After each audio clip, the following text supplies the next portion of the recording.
everyone, it's Laura, and today I'm here to talk to you about the two Naomi Novik books that I recently read, Uprooted and Spinning Silver.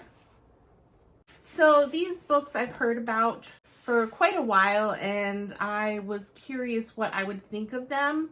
I don't know if they're officially considered young adult, but at least that's how I cataloged them in my brain for a long time. And that made me a little hesitant, but then they seem to be kind of fairy tale retellings and have a sort of whimsy element to it, which drew my interest. So I figured it was meant to be when I found them both at the used bookstore last fall, and I picked them up. And I finally got around to listening to them. Unexpectedly, their holds both came in on Libby at the same time. And so I basically read them back to back. I think I might have squeezed one book in between there, but they were basically back to back. And I did listen to them partially and then do immersion reading with the audiobook and the physical book in front of me for most of them. And then for Uprooted, I did have to return the audiobook before I finished it, so I did read the last 60 pages of this book just physically. But I really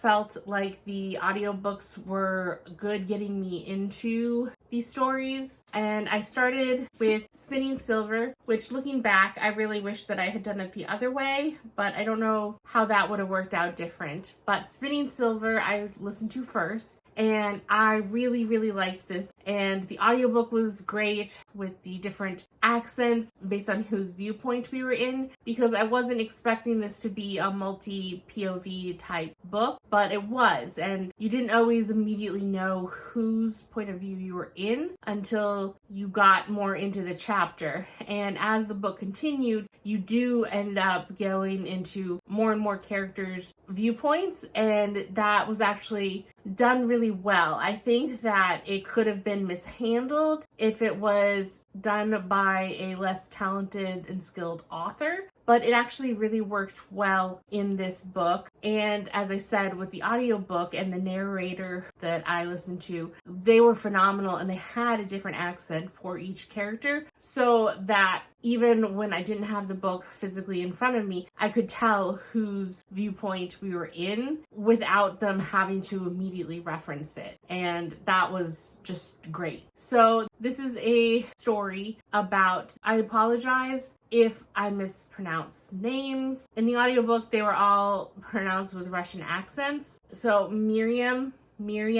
that's how you spell it. She was the main character in this book and the first person that you see. And she comes from a very poor family where her father is a moneylender, and he is a very bad moneylender in the village. Her maternal grandfather is a very reputable and successful moneylender, and when Miriam's father married her mother, he got a lot of money for her dowry, and he basically has a soft heart, and he lended that dowry out, and then they were left to subsist on scraps. And he was too, in Miriam's eyes, kind of weak and soft-hearted to go and enforce the collections of what they were due with interest. So they were left to kind of starve. And at the beginning of the book, her mom is getting sick, and they don't have a very good house. They don't have blankets or clothing that are good enough to keep them warm, and they don't have enough money to buy good food that could help boost her immunity and make her healthier. So Miriam basically, even though she knows that is going to rub her parents the wrong way and that she's going to make enemies of a lot of people in the surrounding villages, she basically says enough is enough. My father is not willing to do this, and he's not doing what needs to be done. I'm going to harden my heart, and I'm going to do it. And so she basically takes over the business, and she is great at it. She's not thought of fondly by many people, but she's fair. She goes and knocks and asks for the repayment of their debt. When they say, oh, the sum is too big, I can't possibly, she goes, okay, give me what you can now. I'll be back next week, and I will keep a ledger and let you know when your debt is cleared. And she is reasonable in that she will accept goods or services if they don't have the actual money, because they're in a poor village, so not everyone has large amounts of money to to repay them with, especially after years and years of getting away with her father just not collecting. So she has people giving them chickens and goats. She has people working off part of their debt by repairing their cottage and the roof, and splitting firewood by donating food and clothing. And she quickly turns around the fortune of her family, and she kind of gets the reputation that she can turn silver into gold. And this is kind of,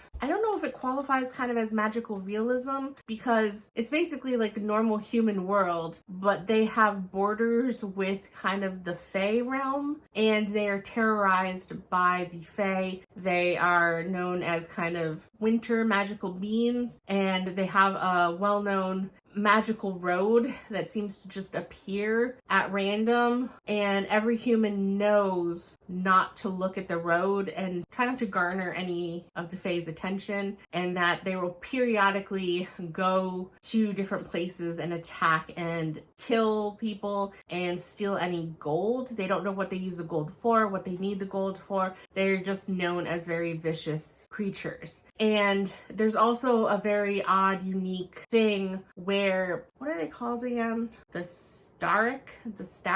That's what the Fae are called. And dark elves, Fae, whatever. The Starrick, once they have been seen or encountered, people quickly forget about anything in relation to the Starrick. So they'll see them, or you see evidence of them, and then once the people aren't directly looking at the evidence or the Starrick, their memory is almost wiped clear of it. Miriam seems to be less affected by this, but she does fall prey a few times in the book to that. Anyway, her success is heavily encouraged by her successful grandfather, who gives her tips and pointers, and ends up keeping the largest portion of her newfound fortune, that is actually coins, in safekeeping in his city. That is about a day's ride. I want to say it's like a day or so ride away from where her family village is. And somehow the rumor gets out,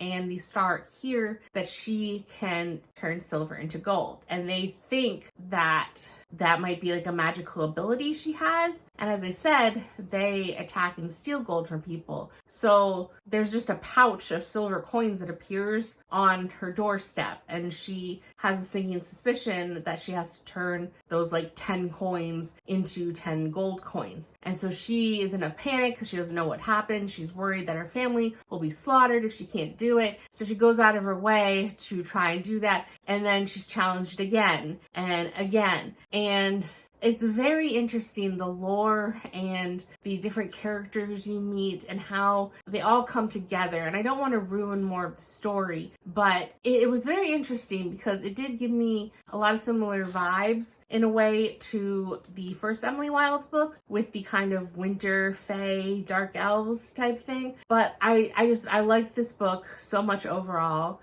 I gave it a 4.5, and I was very pleasantly surprised. I will definitely be keeping this book, and I was so pleasantly surprised by how much I enjoyed this story. I wasn't sure exactly where it was going, how it would resolve, but I loved going on the journey. And I also thought it was weird because at first I just figured this would be a story in a fantastical world, but it did seem to be rooted in, like I said, magical realism, kind of not modern day, in our world, in our reality of, I want to assume, Russian Jews because of the names. And I wasn't aware when I started that part of the other thing is that she would face discrimination because her family is Jewish, and that would, like, they had Hebrew prayers in here. It was just something that I just was not expecting going into it. And I don't know, I haven't done enough research if the village or any of the towns that she mentioned, or the city where her grandfather lives, if they're actually real places somewhere in the world. I just assume they're fantastical, but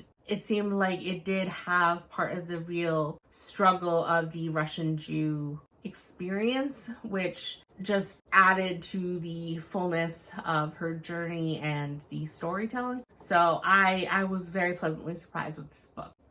Unfortunately, Then I started reading Uprooted. And this book I didn't like nearly as much as Spinning Silver. And I think part of it is because Spinning Silver, even though Miriam did things that could be considered morally questionable at certain times, I just understood where she was coming from, and that she was just tired of her family being beaten down time and time again. And she's like, you know, it's a dog eat dog world. I might as well do my part and come out on top. I'm sick of being at the bottom. And she did people that she came into contact with. She ended up really helping one of the other characters and her family. And it's not like she was inherently a bad person. And I didn't necessarily relate, but I enjoyed her journey. This one, I didn't really like the main characters or buy into the romance as much in this book. So this is a book that seems to take place completely in a fantasy world, and they are in a nation that almost seems to be kind of in a valley between mountain ranges or something. And they have little villages around, and our main character, again, I apologize for any horrible pronunciation, Agnieszka,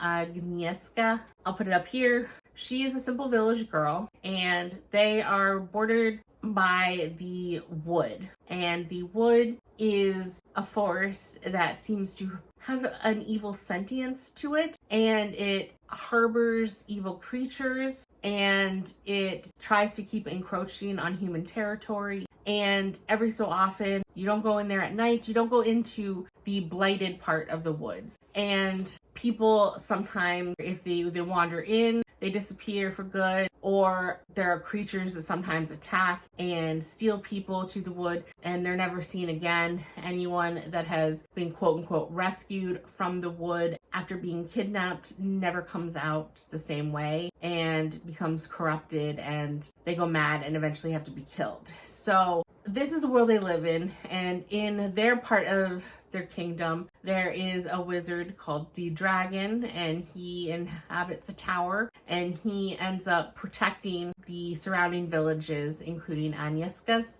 And as tribute, he gets food and goods from the surrounding villages as kind of like a tax. And then once every 10 years, he will go, and girls, I want to say, I forget if they're 16 or 18, he will select a girl from one of the villages. All the girls who are that age that summer have to come and stand before him for selection. And despite all of the other people who have been in his tower for the 10 years saying that they just are kind of like a servant to him, doing secretary tasks, cooking his meals, and being his companion, everyone basically thinks that he is just deflowering them, but he's too powerful for them to oppose him choosing their daughters, and he does provide a vital service for them. So they go along with that, and they do notice that he does seem to prefer the prettier girls. And so Agnieszka's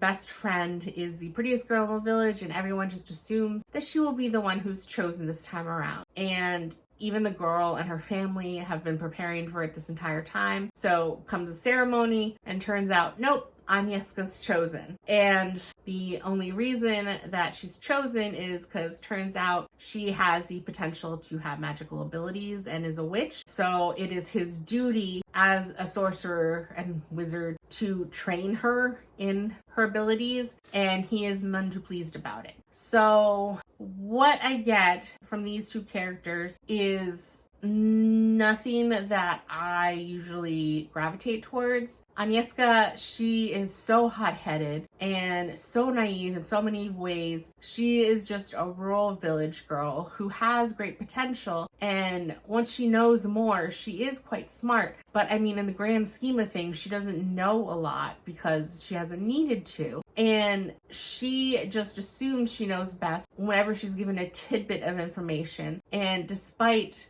the sorcerer, the dragon, having in this world, those who wield magic can live a long time. I think we meet some people that are about 300 years old or something. So they live a long time, a lot of experience. And she does not trust his judgment or his experience whatsoever. And that pisses me off when people just assume that they know best. And I know that's kind of a thing often ascribed to teenagers, and it might make it more realistic, but just when she does it time and time again, and when it comes to bite her in the butt, and she realizes time and time again how wrong she is, but it doesn't change her behavior at all going forward, it is just so frustrating. And then the dragon, whose actual name is Sarkin, I don't understand what we're supposed to take away from his attitude. If it's just that he's been isolated aside from whatever one companion he chooses for so long, or because he's salty that he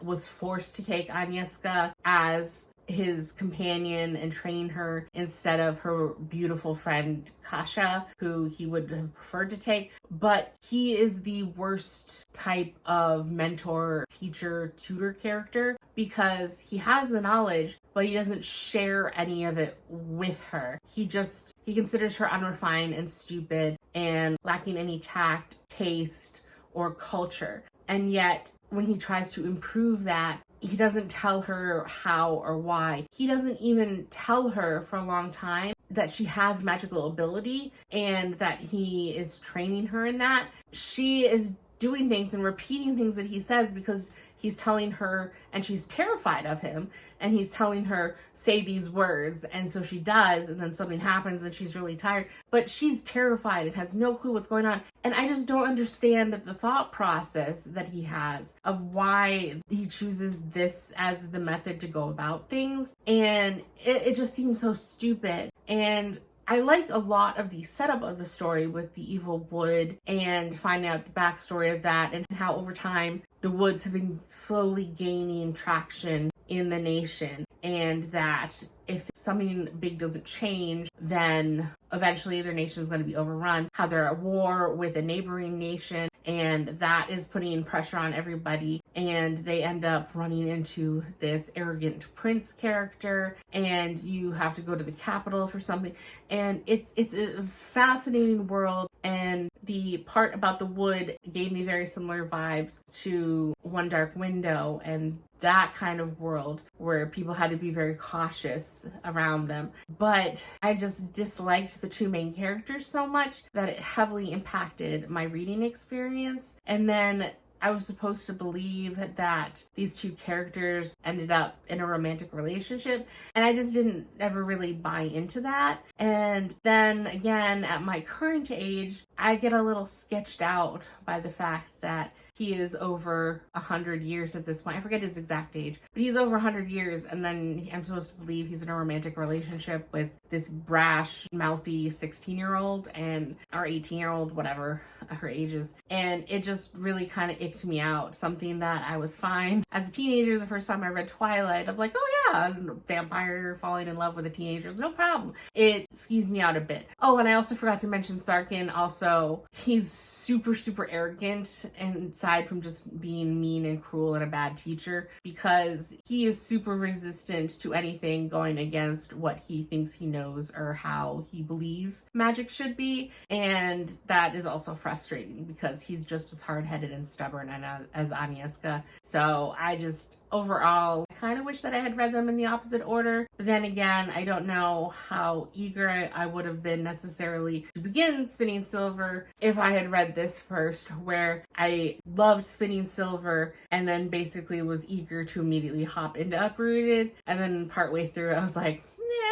not the biggest fan of this book. So I don't know if it would have made a difference overall or how it would have changed my opinion. But overall, I probably will be getting rid of this because I don't foresee myself wanting to reread it. I am overall thankful that I did read this book, but if you had to choose between the two, I personally would recommend Spinning Silver. But I feel like if you don't have such an adverse reaction to the types of characters in this book as I portrayed them, then maybe you would enjoy this book more than me. But overall, I gave this book a 3.75.